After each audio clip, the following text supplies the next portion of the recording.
స్నేహితులారా, ఈ సమయంను బట్టి దేవునికి కృతజ్ఞతలను తెలియజేస్తూ మిమ్మల్ని అందరినీ ప్రేమపూర్వకంగా ఆహ్వానిస్తూ ఉన్నాను. ఈ వాక్య ధ్యానంలోనికి మరలా మీ అందరినీ దర్శించే భాగ్యం ఈ రీతిగా సోషల్ మీడియా ద్వారా మీలోనికి రాగలిగిన అవకాశం దేవుడు అనుగ్రహించిన విధానాన్ని బట్టి దేవుడికి వందనాలు తెలియజేస్తూ ఉన్నాను. ఈ రానున్న ఆదివారం జనవరిన ఇవ్వబడినటువంటి అంశము సృష్టి యొక్క మంచితనము. దీనికి ఇవ్వబడినటువంటి లేఖన భాగములు ఆదికాండము 1వ అధ్యాయము 24వ వచనం నుండి 31వ వచనము, కీర్తనలు 104వ కీర్తన 1వ వచనం నుండి 13వ వచనము, ఎఫెసీయులకు వ్రాసిన పత్రిక 1వ అధ్యాయము 3 నుండి 14, మత్తయి సువార్త 6వ అధ్యాయము 9 నుంచి 13. ఈ రీతిగా లేఖన భాగములు ఇవ్వబడినవి. ప్రార్థన చేసుకుందాం. కృపగల తండ్రి, ప్రేమగల మా దేవా, నీ పరిశుద్ధ నామం నాకు వందనాలయ్యా. బుద్ధి జ్ఞానము మీ స్వాధీనంలో ఉన్నవి. మీ వాక్యము మా త్రోవకు వెలుగై ఉన్నటువంటిది. అలాగుననే మీ మాట ద్వారా ఈ లోకంలో మేము ఏ రీతిగా జీవించగలమో నేర్పేటటువంటి వాడు అయ్యా. మిమ్మల్ని సమీపిస్తూ ఉన్నాం. మీ మాటల ద్వారా మమ్మల్ని దర్శించమని, మా ఆలోచన విధానాన్ని విశాలపరచమని, నేర్చుకొని వారము మాత్రమే కాక అనుసరించి బ్రతకగలిగిన మనసు మా అందరికీ దయచేయమని క్రీస్తు పేరిట వేడుకొంచున్నాం తండ్రి. స్నేహితులారా, సృష్టి యొక్క మంచితనము అను అంశము మన తల్లిదండ్రులు, మనలో చాలామంది తల్లిదండ్రులు వారి పిల్లల భవిష్యత్తు కొరకు, వారి పిల్లల యొక్క సౌకర్యం కొరకు గృహములను కట్టించేదాన్ని మనము గమనిస్తూ ఉన్నాం. వారి పిల్లలకు మంచి భవిష్యత్తు ఉండాలని, సౌకర్యం ఉండాలని, భద్రత ఉండాలని తల్లిదండ్రులు వారి పిల్లలకు గృహములను కట్టిస్తారు. గృహములు కట్టించేటప్పుడు ఆ తల్లిదండ్రులు చాలా జాగ్రత్తగా ఆ గృహములు పిల్లలకు మంచితనాన్ని, సకల సౌకర్యాలను ఇచ్చే రీతిగా ఆ గృహములను కట్టించడం జరుగుతూ ఉంది. అంటే ఇంజనీర్స్ని సంప్రదిస్తారు, ఆర్కిటెక్చర్స్ని సంప్రదిస్తారు, అనేకమైనటువంటి డబ్బులు వెచ్చిస్తారు. చాలా మందిని సంప్రదించి చాలా టెక్నాలజీ సహాయము తీసుకొని ఆ గృహము తగినటువంటిదిగా, ఏ లోపము లేనటువంటిదిగా, వారి పిల్లల అభిరుచులకు, వారి పిల్లల అవసరతలకు తగినటువంటిదిగా ఆ గృహాన్ని కట్టించడము జరుగుతూ ఉంది. స్నేహితులారా, మంచి వెలుతురు రావాలని, నీటి సౌకర్యం ఉండాలని, మురికి నీటి బయటకు వెళ్ళడానికి సౌకర్యం ఉండాలని, పార్కింగ్ ఉండాలని, ఇలా ఎన్నో రీతులుగా అన్ని సదుపాయములతో ఆ గృహాన్ని కట్టించడము జరుగుతూ ఉంది. అదే రీతిగా దేవుడు మానవుడు ఉండడం కొరకు ఈ సృష్టిని కలుగజేసినాడు. మానవ ఆశ్రయముగా, లేక మానవుడు ఉండేటటువంటి గృహంగా, మానవుడు నివసించేటటువంటి స్థలంగా ఈ సృష్టిని మొత్తము ఆయన కలుగజేసినాడు. ఏ రీతిగానైతే గృహం కట్టేటప్పుడు ఏ లోపం లేకుండా మనము నిర్మిస్తామో అదే రీతిగా సృష్టిలో సమస్తాన్ని ఏ కొదువ కానీ, ఏ లోపం కానీ, ఏ ఆటంకం కానీ, ఏ వైపరీత్యాలు కానీ కలగకుండా స్వచ్ఛమైన మంచి సృష్టిని దేవుడు కలుగజేసినట్లు లేఖన భాగముల యందు మనము గమనిస్తూ ఉన్నాం. చూడండి, సృష్టిలో అన్ని సదుపాయములతో పాటు, సౌకర్యములతో పాటు మంచితనం ఉండినట్లు మనం గమనిస్తాం. యోబు గ్రంథము 12వ అధ్యాయము 7వ వచనం, యోబు గ్రంథము 12వ అధ్యాయము 7వ వచనాన్ని గమనిస్తే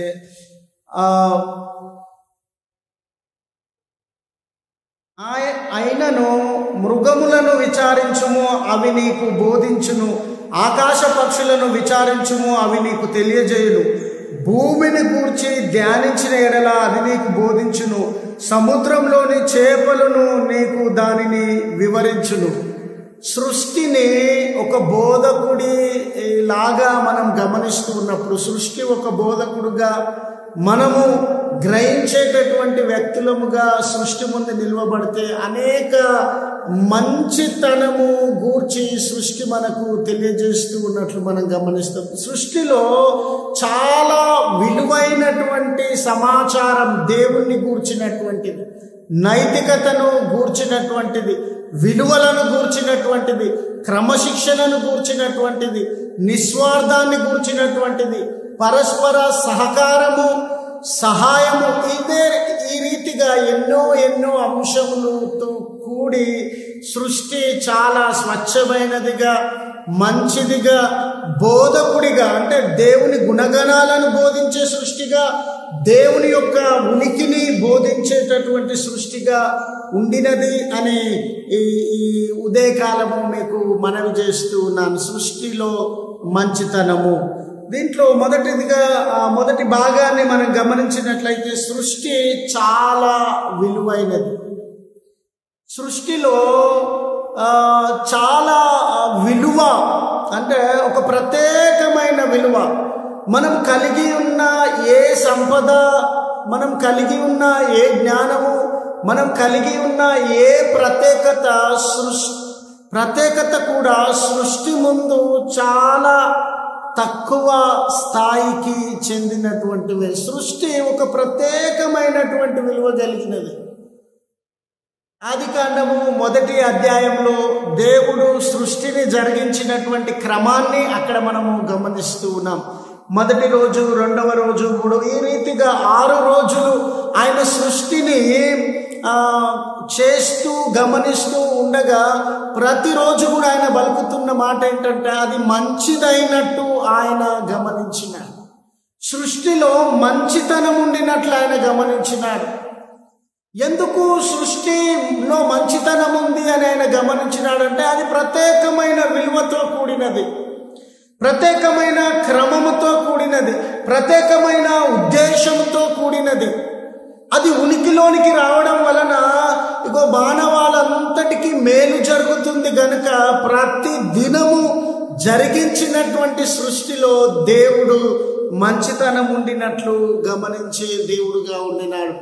స్నేహితులారా, మనము ఆరు బయటకెళ్ళి ఆకాశం వైపు చూస్తూ ఉండగా ఎంతో విశాలమైన ఆకాశం, సూర్యచంద్ర నక్షత్రములు, ఎడారులలోనికి వెళ్ళి చూసినట్లయితే విస్తారమైనటువంటి ఇసుక, సముద్రం దగ్గరకు వెళ్ళి చూస్తూ ఉన్నప్పుడు అవతలి ఒడ్డు కనబడకుండా విస్తారమైనటువంటి జలము, మొక్కలు, వృక్షములు, పూలు, నానా రకములైనటువంటి పక్షులు, జంతువులు, వీటిలో ప్రతి ఒక్కటి కూడా ప్రత్యేకమైన విలువైనదే. సముద్రముకు సాటి అయిన విలువ మరొక వస్తువు లేదు, ఆకాశమునకు సాటి అయిన విలువ మరొక వస్తువు లేదు, భూమికి సాటి అయిన విలువ మరొక వస్తువు లేదు. ప్రతి వస్తువు కూడా దానికదే చాలా ప్రత్యేకమైనది, విలువ కలిగినటువంటిది. సృష్టిలో దేన్ని మనం గమనిస్తూ ఉన్నామంటే విలువ అనే మంచితనాన్ని గమనిస్తూ ఉన్నాం, ప్రత్యేకత అనే మంచితనాన్ని మనము గమనించేటటువంటి వారముగా ఉన్నాం. ఈ దినం ఇవ్వబడినటువంటి లేఖన భాగమును కూడా గమనించినట్లయితే 1వ అధ్యాయం 24వ వచనం నుండి 31వ వచనం వరకు గమనిస్తూ ఉండగా నానా జాతి ప్రకారము పశువులను, పురుగులను, అదే రీతిగా అడవి జంతువులను, పశువులను, ఈ రీతిగా దేవుడు వాటి సృష్టి క్రమము చొప్పున దేవుడు వాటిని కలుగజేస్తున్నటువంటి దేవుడుగా ఉండినాడు. స్నేహితులారా, ఎంతో శాస్త్ర పరిజ్ఞానము అభివృద్ధి చెంది ఉండవచ్చు, ఆర్థికంగా, సామాజికంగా, వైజ్ఞానికంగా మనిషి ఎదిగినటువంటి స్థితిలోనే ఉండవచ్చు. కానీ మానవ పరిజ్ఞానం మించినటువంటిది కాదు. మానవుని యొక్క అభివృద్ధి సృష్టి విలువకు మించినటువంటిది కాదు. చూడండి, దేవుడు కలుగజేసినటువంటి నీటితో ఈ దినం వరకు మనం జీవించగలుగుతూ ఉన్నాం. దేవుడు కలుగజేసినటువంటి గాలితో ఈ దినం వరకు మనం ప్రాణాలను కాపాడుకోగలుగుతూ ఉన్నాం. ఎంత శాస్త్రీయంగా, ఆర్థికంగా, సామాజికంగా అభివృద్ధి చెందినా కూడా మరొక భూమిని మానవుడు సృష్టించలేడు, మరొక గాలిని మానవుడు సృష్టించలేడు, మరొక నీటిని మానవుడు సృష్టించలేడు, ఉనికిలోనికి నూతనముగా తీసుకొని రాలేడు. కనుక ఇవి చాలా ప్రత్యేకమైనవి, విలువతో కూడినవి అనే విషయాన్ని మీ ముందు ఉంచుటకు ఇష్టపడుతూ ఉన్నాను. స్నేహితులారా, ఈ లోకంలో చాలా విలువ కలిగిన మనుషులు ఉండవచ్చు, అధికారులు ఉండవచ్చు, సమృద్ధి కలిగినటువంటి వారు ఉండవచ్చు, పేదలు ఉండవచ్చు. చూడండి, సృష్టి ఎంత విలువైనదంటే ఎంత ధనికుడైనా కూడా ఈ సృష్టి మీదనే ఆధారపడి జీవించాలి. ఎంత జ్ఞానం కలిగినటువంటి వ్యక్తి అయినా కూడా ఈ సృష్టి మీదనే ఆధారపడి జీవించే వ్యక్తిగా ఉండాలి. మత్తయి సువార్త 5వ అధ్యాయం 45వ వచనంలో ఆయన తన సూర్యుణ్ణి, అంటే చూడండి, తను కలుగజేసినటువంటి ఈ సృష్టిని మంచివారికి దీవెనగా, చెడ్డవారికి దీవెనగా, బ్రతకడానికి ఒక ఆశ్రయముగా, ఆవాసముగా అనుగ్రహించినటువంటి దేవుడు. ఎవరు బ్రతకాలన్నా ఈ సృష్టి ఒక ఆవాసముగా ఉండినది కనుక ఇది ప్రత్యేకమైన విలువ కలిగినటువంటిది. స్నేహితులారా, చాలా పర్యాయాలు మనము శ్రమలో ఉన్నప్పుడు, ఓటమిలో ఉన్నప్పుడు, ఒత్తిడితో ఉన్నప్పుడు మనల్ని మనము కించపరుచుకుంటాం. మన జీవితము వ్యర్థమైనదని, పనికిరానటువంటిదని. అలాగనే కొన్ని పర్యాయాలు, అంటే ఇన్ఫీరియారిటీ అంటాం కదండి, ఆ రీతిగా కొన్ని పర్యాయాలు ఏం చేస్తామంటే ఇతరులను కూడా మనము తృణీకరించేటటువంటి వారంగా ఉంటాము. సృష్టిలో ఈ సృష్టి అంతటితో కూడా పాలి భాగస్థులుగా, సృష్టిలో ఒక అంశంగా దేవుడు మనల్ని సృజించి ఉండగా, ఈ సృష్టిలో మానవ సృజనలో ఉన్నటువంటి ప్రత్యేకత ఏంటంటే దేవుడు తన స్వరూపమందు తన పోలిక చొప్పున మనల్ని సృజించిన దేవుడు. ఈరోజు విద్య నీకు అందుబాటులో లేకపోవచ్చు, ఉద్యోగం నీకు అందుబాటులో లేకపోవచ్చు, నువ్వు అనుకున్న లక్ష్యమును చేరలేకపోతూ ఉండవచ్చు.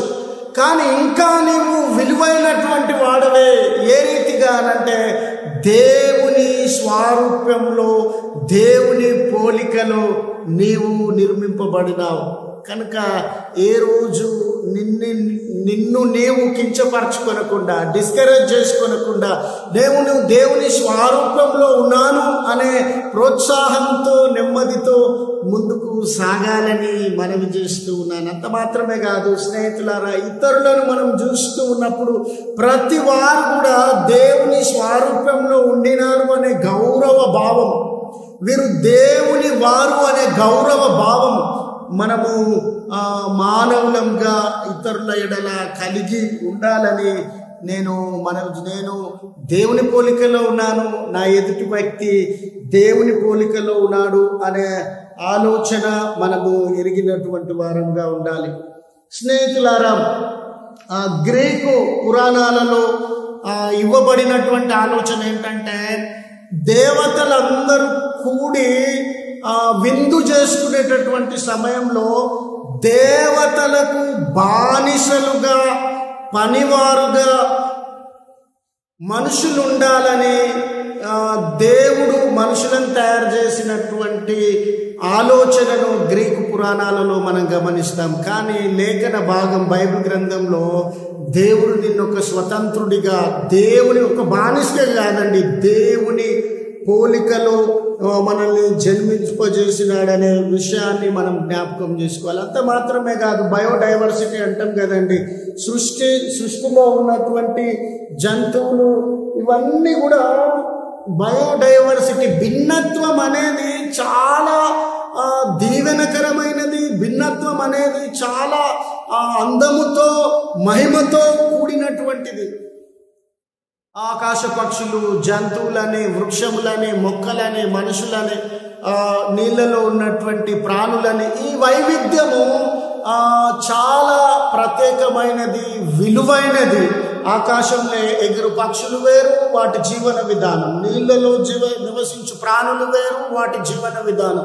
మొక్కలు వేరు, వాటికి ప్రతి ఒక్కటి కూడా ప్రత్యేకమైనదిగా, విలువైనదిగా దేవుడు కలుగజేసినాడు. అంత మాత్రమే కాదు, ఆదికాండము 9వ అధ్యాయము 8 నుండి 10 వచనాలలో ఇక్కడ నోవాహు ద్వారా దేవుడు సృష్టి అంతటితో కూడా తన నిబంధనను నెలకొల్పుచున్నటువంటి దేవుడుగా మనం గమనించగలము. మరియు దేవుడు నోవాహు అతని కుమారులతో, ఇదిగో నేను మీతోను, మీ తదనంతరము మీ సంతానముతోను, మీతో కూడా ఉన్న ప్రతి జీవితోను, పక్షితోను ఇగో నా నిబంధన స్థిరపరచుచున్నాను. బయోడైవర్సిటీ అంటే సృష్టిలో భిన్నత్వం, జంతువులలో, మరి చేపలలో, ఆకాశ పక్షులలో, అన్నిటిలో భిన్నత్వం పట్ల దేవుడు శ్రద్ధ కలిగిన దేవుడు. అవి విలువైనవి అని గుర్తించినటువంటి దేవుడు. ఆ విలువను కాపాడాలని స్నేహితులారా నోవాహుతో ఆయన ఒక ఆజ్ఞ ఇచ్చినాడు. అయ్యా, మీరు ఓడలోనికి వెళ్ళినప్పుడు ఆకాశ పక్షులను, జంతువులను, జంతు సమూహాన్ని, పక్షి సమూహాన్ని అన్నిటిని కూడా జత జత చొప్పున వాటిలోనికి తీసుకొని వెళ్ళండి. ఈ జల ప్రళయం నుండి ఈ బయోడైవర్సిటీ అంటే జీవ వైవిధ్యాన్ని మీరు కాపాడండి అనే ఆలోచననిచ్చినాడు. స్నేహితులారా, మనందరికి తెలుసు, సృష్టికి సాటి అయినటువంటి విలువ, సృష్టికి ఉన్నటువంటి విలువ లోకంలో దేనికి లేదు. అటువంటి విలువైన సృష్టిని కాపాడవలసినటువంటి, దాని విలువను, జీవ వైవిధ్యాన్ని కాపాడవలసినటువంటి బాధ్యత మన మీద ఉంది. ఈరోజు పక్షులకు రక్షణ లేదు, కొన్ని రకములైన మొక్కలకు రక్షణ లేదు, కొన్ని రకమైనటువంటి జంతువులకు రక్షణ లేదు. వీటి భద్రత కొరకు పాటుపడి దేవుడు ఈ సృష్టిలో కలగజేసినటువంటి విలువను మనం కాపాడేటటువంటి వారంగా ఉండాలని మనవి చేస్తూ ఉన్నాను. రెండవ భాగాన్ని గమనించినట్లయితే, సృష్టి ఉన్నతమైనటువంటి ఉద్దేశములతో కూడినటువంటిది, విలువైనది. రెండవది పర్పస్ఫుల్. దేవుడు వ్యర్థమైనదిగా దేవుడు ఈ సృష్టిని కలగజేయలేదు. దీన్ని ఒక పని కొరకు, ఒక ఉద్దేశం కొరకు దేవుడు దీన్ని కలగజేసినటువంటి వాడుగా ఉండినాడు. విలియం దర్హం అను పండితుడు తాను రాసిన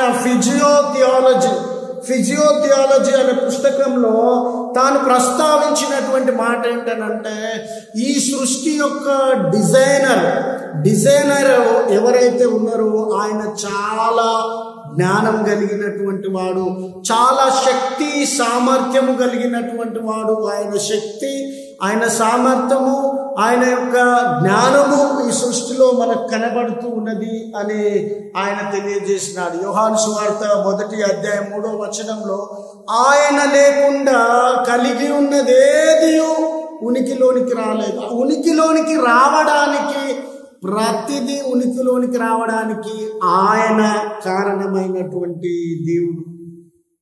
స్నేహితులారా, సృష్టిలో ప్రతిదీ ఉనికిలోనికి రావడానికి కారణమైన దేవుడు దానిని ఒక ఉద్దేశముతో కలుగజేసినటువంటి దేవుడుగా ఉన్నాడు. Creation is teleological. అది పర్పస్తో ఉనికిలోనికి వచ్చినటువంటిది. ఉద్దేశము కలిగి, బాధ్యతను కలిగి, చేయుటకు పనిని కలిగి, తను నెరవేర్చవలసినటువంటి లక్ష్యాన్ని కలిగి దేవుడు సృష్టిని ఉనికిలోనికి తీసుకొని వచ్చినట్లు మనం గమనిస్తూ ఉన్నాం. చాలా పర్యాయాలు మన దృష్టిలో గడ్డి అనేదానికి చాలా విలువ తక్కువనేమో, దానికి ఏ రకమైన ఉద్దేశం లేదు, ఏ రకమైన పని లేదు, ఏ రకమైన బాధ్యత లేకుండా వ్యర్థమైనటువంటిదిగా గడ్డిని దేవుడు కలుగజేసినాడని మనం తలపోసేటటువంటి వారముగా ఉన్నామేమో. కానీ ఆ చిన్న గడ్డి కొన్ని మాసములే భూమి మీద కనబడి ఎండిపోయేటటువంటి గడ్డి, కొన్ని దినాలే, ఒక్క దినమే కనబడి ఎండిపోయేటటువంటి గడ్డిని కూడా దేవుడు ఒక లక్ష్యం కొరకు, ఒక కార్యం కొరకు సృష్టించినటువంటి దేవుడుగా ఉండినాడు. అది చూడండి, గడ్డి మీద ఎన్నో రకములైనటువంటి కీటకాలు ఆవాసమును ఏర్పరచుకొని జీవించేటివిగా ఉన్నవి. ఆ గడ్డి ఎన్నో జంతువులకు ఆహారంగా ఉండి అనేక జంతువుల ఆకలిని తీర్చేటటువంటిదిగా ఉండినది. అంత మాత్రమే కాదు, నదుల యొక్క ప్రవాహము, సముద్రంలో నుండి సునామీ లాంటివి వచ్చేటప్పుడు ఆ నీటి వేగాన్ని తగ్గించి ఆ భూమి పొర కొట్టుకొని పోకుండా కాపాడేటటువంటిదిగా ఆ గడ్డి ఉండినట్లు మనం గమనిస్తున్నాం.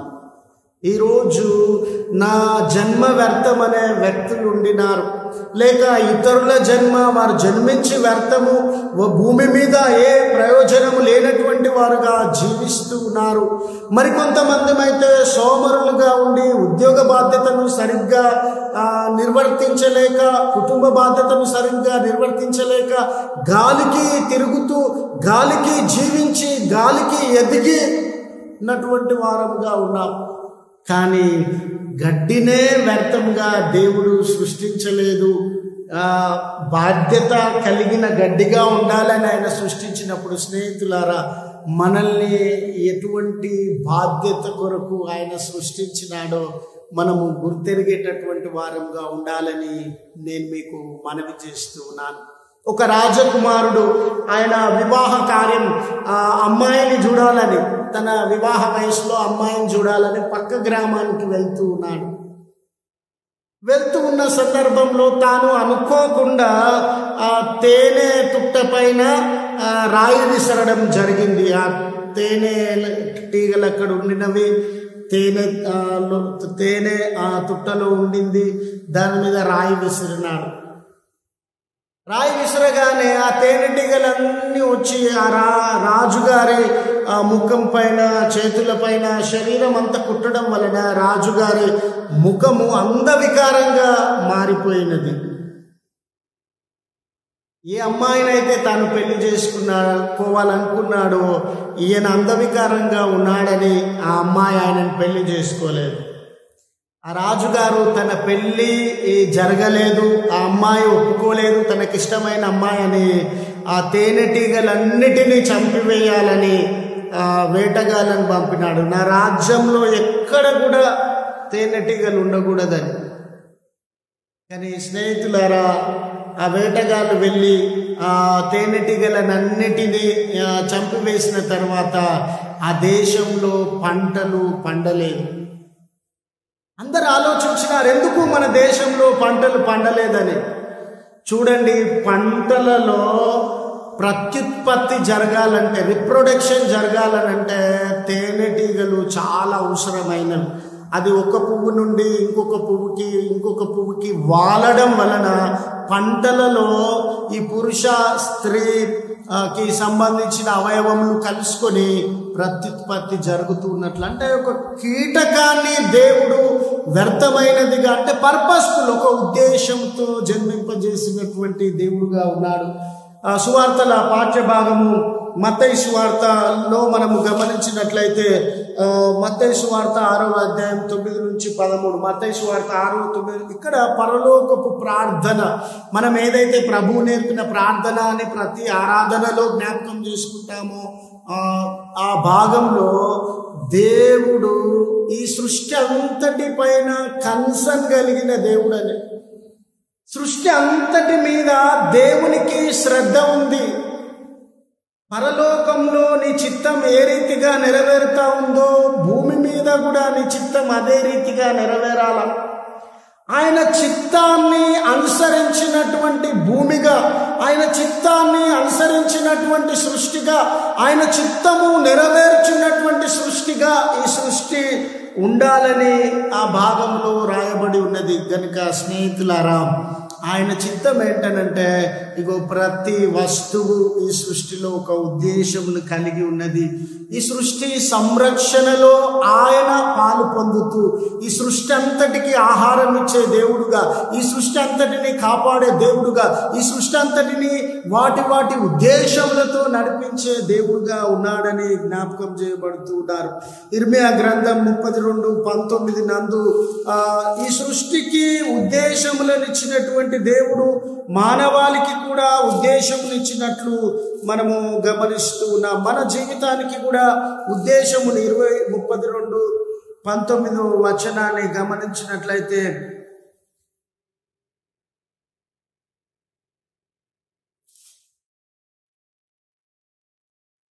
ఆలోచన విషయంలో నీవు గొప్పవాడవు, నీ క్రియలు జరిగిన విషయంలో శక్తి సంపన్నుడు, వారి ప్రవర్తనను బట్టి వారి వారి క్రియల ఫలమును బట్టి అందరికీ ప్రతిఫలం ఇచ్చుటకై నరపుత్రుల మార్గములన్నిటికీ నీవు కన్నులారా చూచుచున్నావు. స్నేహితులారా, మన బాధ్యతలను మనం నిర్వర్తించడంలో దేవుడు ప్రతిఫలాన్ని ఇచ్చేటటువంటి వాడని, ఈ సృష్టికి సంబంధించి దేవుడు మనకిచ్చినటువంటి బాధ్యత ఏంటంటే దీన్ని సంరక్షించాలా. ఆదికాండం 2వ అధ్యాయంలో ఆకాశము ఉనికిలోనికి వచ్చిందని, భూమి ఉనికిలోనికి వచ్చిందని, మొక్కలు, జంతువులు ఇవన్నీ ఉనికిలోనికి వచ్చిన తర్వాత దీన్ని సంరక్షకుడిగా దేవుడు మనల్ని సృష్టించినాడు. కాబట్టి ఉద్దేశంతో ఉన్నటువంటి సృష్టిలో మన బాధ్యత ఏంటంటే దీన్ని సంరక్షించడం. 3వ విషయాన్ని మనము గమనించినట్లయితే పరస్పర సహకారం. సృష్టి మనకు ఇచ్చే మంచి మోరల్, దాని నుంచి మనం ఏం గమనించవచ్చు అంటే పరస్పరము సహకరించుకోవడం. అందరి దగ్గర చదువు లేదండి, అందరి దగ్గర ధనం లేదు, అందరి దగ్గర అధికారం లేదు, అన్ని వనరులు అందరి దగ్గర లేదు, ఒక్కొక్కరి దగ్గర ఒక్కొక్క వనరు ఉంది. ఇటువంటి సమయంలో మానవ జీవితంలో సమృద్ధిని, మానవ జీవితంలో మేలును, మానవ జీవితంలో తృప్తిని మనం ఎప్పుడు గమనిస్తామంటే ఒకరితో ఒకరు సహకరించుకోవడం వలన. సహకరించుకున్నప్పుడు అందరికీ ఆకలి తీరుతుంది, సహకరించుకున్నప్పుడు అందరి అజ్ఞానం తొలగిపోతుంది, సహకరించుకున్నప్పుడు అందరూ అవసరతలు తీరిపోయి నెమ్మదిని, సమాధానమును మానవ సమాజము అనుభవించగలదు. సృష్టిలో సహకరించుకునేటటువంటి విధానాన్ని మనం గమనిస్తామండి.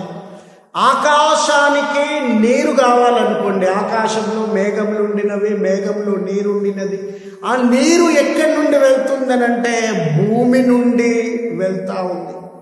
మరి భూమికి నీరు కావాలన్నప్పుడు ఆ మేఘములలో నుండి భూమి నీటిని వర్షించేటటువంటిదిగా ఉండిందంటే ఎన్నో వేల కిలోమీటర్ల దూరము, ఎన్నో వందల కిలోమీటర్ల దూరంలో ఉన్న మేఘాలలోనికి మేఘాలుగా ఈ నీరు ఆవిరైపోతూ ఉంది. ఎన్నో కిలోమీటర్లు ఉన్నటువంటి మేఘాలు ఈ భూమి దాహమును తీర్చేటటువంటివిగా ఉన్నవి. సృష్టిలో ఒకదానితో ఒకటి సహకరించుకునేటటువంటి విధానం, మరి ముఖ్యంగా వృక్షములు, జంతువుల మధ్య ఉన్నటువంటి సహాయ సహకారములు. మనం జీవించాలనంటే మొక్కల నుండి ఆక్సిజన్ మనకు అవసరం. అట్లనే మొక్కలు ఉనికిలో ఉండాలనంటే మనం వదిలేటటువంటి కార్బన్ డైఆక్సైడ్ వాటికి అవసరం లేదు. మనుషులు ఎవ్వరు లేకుండా, జంతువులు ఎవరు లేకుండా ఈ సృష్టి ఉనికిలో ఉంటుందని అంటే స్నేహితులారా, కార్బన్ డైఆక్సైడ్ లేకపోతే సృష్టి అంతా కూడా ఫ్రీజ్ అయిపోతుంది, ఒక ఐసు గడ్డలాగా అయిపోతుంది. ఎందుకంటే టెంపరేచర్ చాలా తగ్గిపోయి మిగతా వృక్షాలు ఇవి కూడా బ్రతకలేని స్థితి ఏర్పడుతూ ఉంది. ఆ సహకారాన్ని స్నేహితులారా, ఎకలాజికల్ బ్యాలెన్స్ 105వ కీర్తన ఈరోజు మనం చదివినాం కదండి. 104వ కీర్తన మొదటి 13 వచనాలు, 104వ కీర్తన మొదటి 13 వచనాలు. దీంట్లో ఎకలాజికల్ బ్యాలెన్స్ అనే ఆలోచనను మనం గమనిస్తాం. అంటే సృష్టిలో గాలికి సంబంధించిన వివరణ అక్కడ ఉంది, నీటికి సంబంధించిన వివరణ అక్కడ ఉంది, భూమికి సంబంధించిన వివరణ అక్కడ ఉంది, భూమిపైన నివసించేటటువంటి జంతువులకు సంబంధించిన వివరణ అక్కడ ఉంది.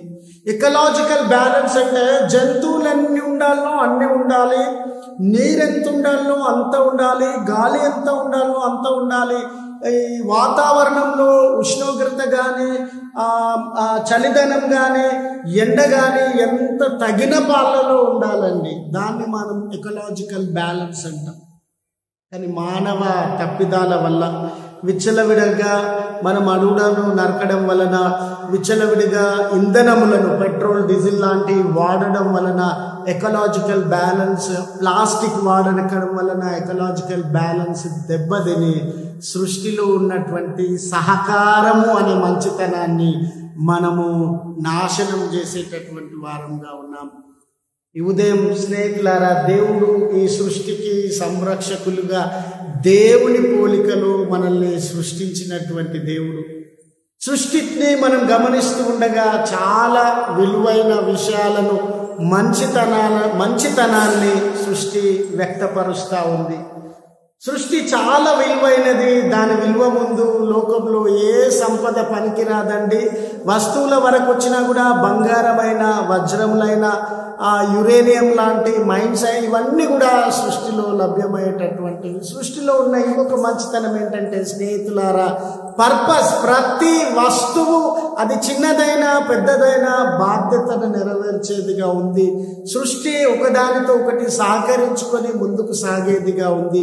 సంరక్షకులుగా జీవ వైవిధ్యాన్ని మనం కాపాడాలా. సంరక్షకులుగా ఎకలాజికల్ బ్యాలెన్స్ అంటే టెంపరేచర్ పెరగకుండా, చలి పెరగకుండా, ఈ సృష్టి దాని యొక్క గుణాన్ని పాడు కాకుండా మనం సంరక్షకులుగా ఉండాలని మనం చేస్తూ ఈ మాటలను ముగిస్తూ ఉన్నాను. కృపగల తండ్రి, ప్రేమగల దేవ, సృష్టి సంరక్షకులుగా మమ్మల్ని నిలవబెట్టిన దేవుడు, సృష్టి గొప్పతనాన్ని, సృష్టిలో మీరు దాచి ఉంచిన ప్రేమను గమనిస్తూ దాన్ని భద్రపరిచే బాధ్యత మాకు దయచేయమని క్రీస్తు పేరిట వేడుకొంచున్నాము తండ్రి. ఆమేన్. Thank you.